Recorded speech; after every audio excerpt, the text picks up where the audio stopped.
Bonjour à tous et bienvenue sur le podcast La Voix de FB Avocat, le podcast qui vous parlera de sujets divers et variés liés à l'immigration, aux droits des étrangers et de la nationalité française et à bien d'autres sujets juridiques. Je suis maître Fatou Babou, avocate au barreau de Bordeaux. Je suis une passionnée de droits des étrangers et mon objectif est de partager avec vous mes expériences quotidiennes, mes avis et mes conseils. Je vous parle aujourd'hui de la dématérialisation des démarches administratives des étrangers en France. Alors, depuis plusieurs mois, voire plusieurs années, le gouvernement a décliné une politique de dématérialisation complète de toutes les procédures des étrangers en France. Alors, cela est dû à plusieurs constats, notamment l'engorgement des préfectures. Les préfectures n'ont plus la capacité de traiter toutes les demandes, que ce soit des demandes de renouvellement de titres, de changement de statut, mais surtout les demandes de régularisation. Les délais d'attente sont en général assez longs. Pour les demandes de naturalisation, idem, des délais très longs. Il y a quelques années, on décrivait des files d'attente mais insoutenables dans certaines préfectures, notamment en Île-de-France, que les associations contestaient, fustigeaient, donc des attentes pour déposer un dossier, mais de quelque nature que ce soit, il fallait se lever, être à la préfecture à 4h du matin ou 3h du matin, attendre jusqu'à 8h30 l'ouverture pour pouvoir déposer le dossier. Donc, face à tout cela, l'administration a décidé, en tout cas, d'engager une politique de dématérialisation. Et la DGEF, donc la Direction Générale des Étrangers en France, est en train de mettre en place plusieurs solutions numériques dématérialisées et nous en sommes à un stade assez avancé. Pour cela, plusieurs dispositifs ont été mis en place. Donc déjà avec l'ANEF qui est l'administration numérique des étrangers en France, donc on va dire qui pilote toute cette opération de dématérialisation. Le ministère de l'Intérieur donc met en pratique le programme de modernisation administrative au bénéfice des étrangers en France. À ce titre, plusieurs dispositifs dématérialisés maintenant sont appliqués. Pour les demandes de titres de séjour, les demandes de titres de séjour donc étudiantes pour les étudiants étrangers sont exclusivement effectuées donc en ligne. Maintenant, les passeports talents. Au mois de septembre, on a eu des étrangers, par exemple, visiteurs, des CEM. Et l'objectif est, d'ici 2022, de dématérialiser entièrement toutes les démarches des étrangers en France. Et particulièrement la naturalisation. Donc aujourd'hui, quelques départements sont en test, on va dire, en phase test de dématérialisation des demandes de naturalisation par décret. Donc les procédures se font sur la plateforme de administration-étranger.gouv.fr. Les demandes d'autorisation de travail ont été complètement dématérialisées pour les étrangers résidant en France avec un titre de séjour et pour les étrangers résidant hors de France. Et donc, ce qui fait que actuellement, plusieurs demandes, alors notamment les demandes de récépissé, sont faites par le biais de démarches simplifiées et plusieurs demandes de titres de séjour dans certaines préfectures. Pour l'instant, le gouvernement, il va petit à petit, on va dire. Et les pratiques ne sont pas encore uniformisées au niveau de toutes les préfectures. Certaines préfectures gardent encore la version papier ou le dépôt en présentiel via un rendez-vous au guichet. D'autres préfectures par courrier. Et certaines préfectures, en tout cas, privilégient les demandes faites via démarche simplifiée. Néanmoins, d'ici peut-être moins de 12 mois, on va dire, nous sommes en début octobre 2021. Je pense que toutes les demandes de titre de séjour et de naturalisation seront faites en ligne. Maintenant, quel est le bilan de ces premiers pas vers une dématérialisation complète? Alors déjà, il faut savoir qu'il y a eu une jurisprudence, que les associations telles que la CIMAD, d'autres associations ont contesté la généralisation de la dématérialisation parce que bien entendu il y a eu beaucoup de problèmes. Le premier problème que pose la dématérialisation, c'est la fracture numérique, parce que tous les étrangers, notamment déjà la population étrangère est une population en général assez fragile, tout le monde n'a pas accès à Internet, maîtrise de la langue et autres. Donc tout le monde n'a pas accès au numérique. Le premier problème qui a été posé est celui de la fracture numérique. Et ceux qui ne pouvaient pas faire la demande en ligne et ceux qui n'avaient pas d'ordinateur ou qui ne savaient pas comment se servir d'un ordinateur, qu'allaient-ils faire? Donc les tribunaux administratifs ont été saisis, le Conseil d'État aussi. Pour l'instant, nous avons une jurisprudence qui est assez constante. C'est celle de la dématérialisation, oui, mais pas que. Pas que. Donc, le Conseil d'État a indiqué en novembre 2019 qu'il fallait que l'administration prévoie une voie alternative de dépôt de dossier. Pour l'instant, c'est au cas par cas. Personnellement, moi, dans mon exercice quotidien, c'est au cas par cas. Ce que je déplore, moi, déjà, pour mon avis personnel, moi, je suis totalement pour la dématérialisation.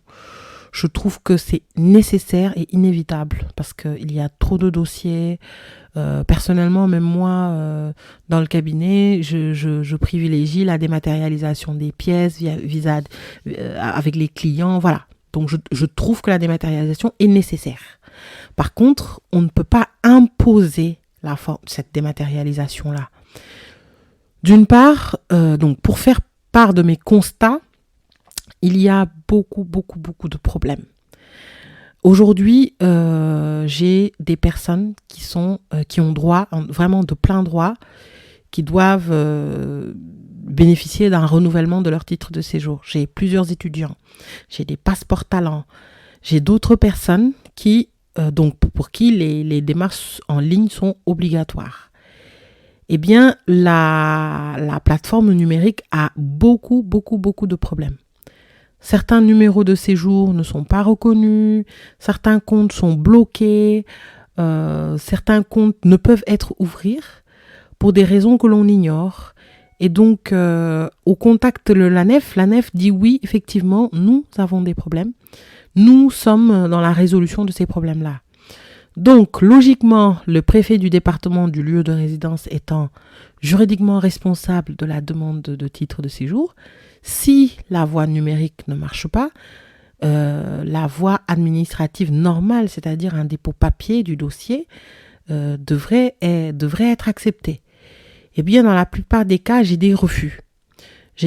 Là, cette année, par exemple, en début d'année, j'ai eu plusieurs refus des préfectures, c'est-à-dire renvoi du dossier de manière systématique en indiquant « vous devez passer par la plateforme, vous devez passer par la plateforme ». Ce qui conduit à un retard de renouvellement et à une situation irrégulière des personnes étrangères. Donc, j'ai aujourd'hui des clients qui sont en situation irrégulière depuis 2, 3, 4 semaines, 5 semaines. Pourquoi ? Parce que la préfecture refuse d'enregistrer leur dossier et la plateforme numérique n'accepte pas non plus leur dossier, mais vraiment pour des raisons techniques. Et alors là, nous, en tant qu'avocats, nous saisissons le juge administratif, donc par voie de référé. Moi, je l'ai fait à plusieurs reprises par mois de référé mesure utile, donc pour enjoindre la préfecture d'enregistrer la demande de titre de séjour et de délivrer un récépissé. À chaque fois que j'ai fait cette démarche-là, je reçois le coup de fil de la préfecture pour me dire oui, effectivement, il y a un problème technique, renvoyez-nous le dossier, nous allons faire nous allons délivrer les récépissés et instruire le dossier, et voilà.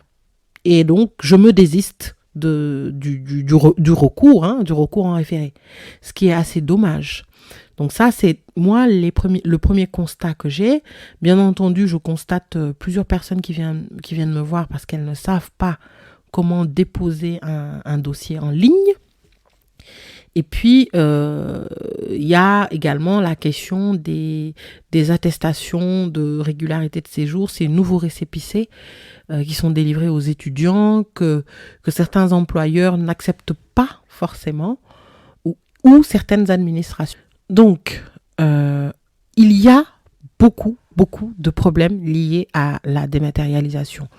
Le défenseur des droits a produit un rapport justement sur cette dématérialisation-là. Le rapport est disponible sur le blog du cabinet et constate effectivement la fracture numérique et invite également le ministre de l'Intérieur à trouver des solutions alternatives, des accompagnements.